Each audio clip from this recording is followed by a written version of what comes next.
A 23-year-old student travels to Ibiza for a fun holiday in Spain's Balearic Islands, expecting beaches and nightlife.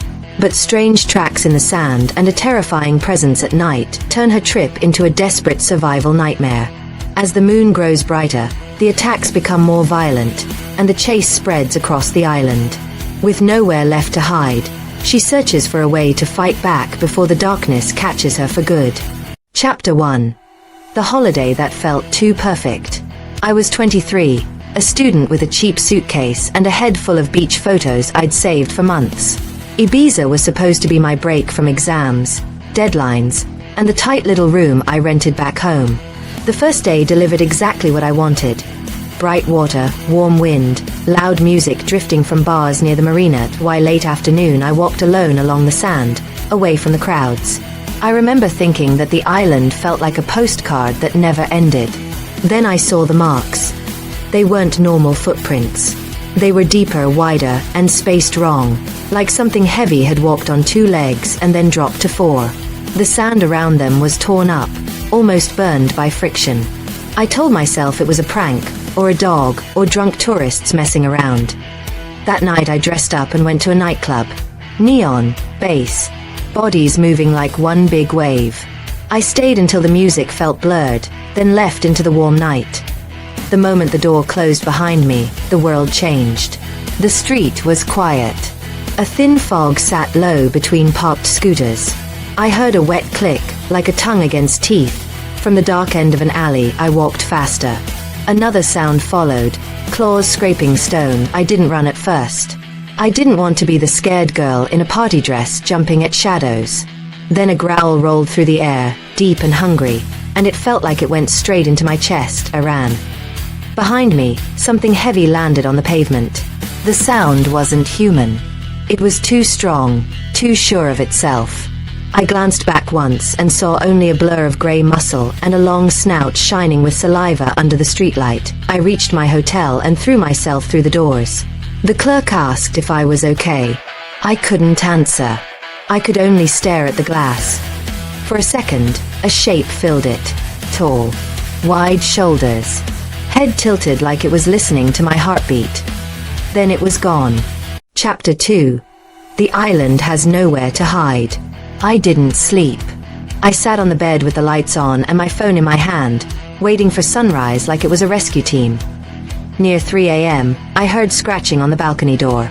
Slow, patient lines, as if someone had all night and wanted me to understand that.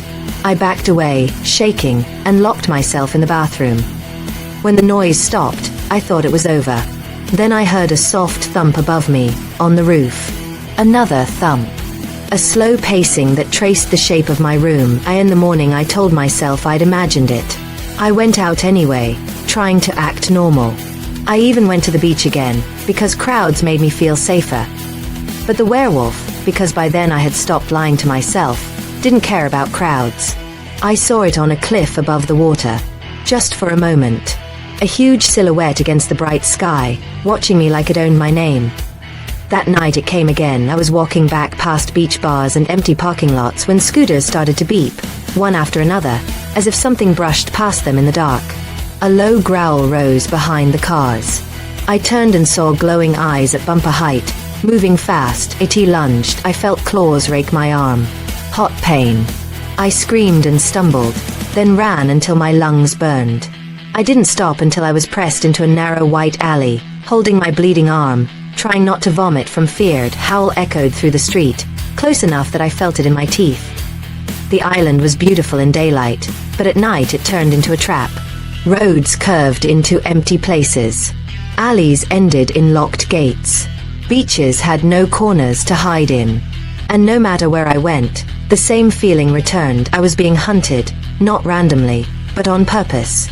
Like this thing had chosen me. Chapter 3. The man who believed me. On the third day, I went to the harbor and asked for help from anyone who looked like they'd lived on the island longer than a summer. That's how I met a fisherman with tired eyes and hands scarred from rope. He listened without laughing. When I showed him the long, angry scratches on my arm, his face tightened like he'd seen that before. He didn't say werewolf right away. He said, "It comes when the moon is strong." It does not stop once it tastes fear. He took me into a small workshop that smelled like salt and oil. From under a bench he pulled out a locked metal box. "Silver," he said. "Not jewelry. Real silver." My mouth went dry. "Will it work? It is the only thing I know that makes them bleed like they should." He also had an old handgun, wrapped in cloth like it was something shameful. He told me he kept it for wild boars in the hills. He didn't meet my eyes when he handed it over. We drove that evening along a pine-lined road, hoping to get me to a place where I could leave the island at first light. I sat with the box of bullets in my lap, feeling the weight like a promise. Halfway there, the truck's headlights caught movement between the trees. Not a deer. Not a person. The werewolf paced us, keeping perfect distance, as if it understood engines and roads and fear. In the rear window I saw 2 bright points, steady and calm. Then something slammed the side of the truck. Metal screamed. The fisherman swore and fought the wheel. I loaded the gun with shaking fingers and prayed I'd never need to use it. We reached an old stone ruin near the road and stopped, thinking the open space might help. That was when we heard it circle us in the dark, slow steps in grass. The sound of breath pulling through a throat that wasn't meant for words. The fisherman whispered, "If it comes close, do not miss." I realized, with a cold, sharp clarity, that I wasn't trying to survive the night anymore. I was trying to learn how to fight. Chapter 4. Teeth at the door. The next day my arm throbbed, and the skin around the scratches looked wrong. Too pale, too tight, like it was healing in a hurry. A clinic near town took me in. A nurse with calm eyes wrapped my arm and asked how it happened. When I finally said the truth, I expected her to step back or call security. Instead, she locked the front door. "I grew up here," she said quietly. "I've heard the stories. And I've seen what shows up in the emergency room when the moon is full." She warned me that fear and blood could pull it closer. She told me to stay inside, to avoid open roads, and to never assume a locked door was enough. As if her words summoned it, the hallway lights flickered. A sound tapped the glass entrance. One slow knock, then another. Scratch marks formed on the outside of the door, carving pale lines through the fogged glass. The nurse's face went tight. "Back exit. Now." We ran into an empty street. The air smelled like rain and electricity. For a moment I thought we'd made it. Then a heavy body dropped from a rooftop behind us, hitting the ground with a crack that made my knees buckle. The werewolf stood up on 2 legs. In the streetlight, it looked less like a movie monster and more like a mistake nature tried to correct. Its mouth opened, and the sound that came out was both a snarl and something almost like laughter. We fled toward the port, hiding behind stacked crates while rain started to fall. The werewolf prowled between shipping containers, its claws clicking on metal. It was searching, unhurried. Short, I held the gun under my jacket, silver bullets loaded. My finger found the trigger, and for the first time since arriving in Ibiza, I felt something other than panic. Anger. This thing had taken my holiday, my sleep, my sense of reality. It had carved into my skin like I was property. When it finally moved away, I whispered to the nurse, "I'm done running." She didn't argue. She just nodded once, like she understood what that decision costs. Chapter 5. The Cove Under the Full Moon. I chose an isolated rocky cove I'd visited on my first day, a place tourists loved in the afternoon and avoided at night. It had boulders for cover, one narrow path in and out, and nowhere for the werewolf to hide once it committed. The moon rose, huge and bright, turning the water into broken glass. I waited with my back against cold stone, listening to my own breathing and the distant crash of waves. Then the bushes above the cove shook, a low growl slid down the rocks like oil. The werewolf stepped into view, eyes locked on me as if it had been watching my thoughts. I didn't scream. I didn't run. I raised the gun with both hands the way the fisherman had shown me. My arms trembled, but the sight lined up. T charged that I fired. The sound ripped through the cove and bounced off the rocks. The muzzle flash lit its face in a frozen moment.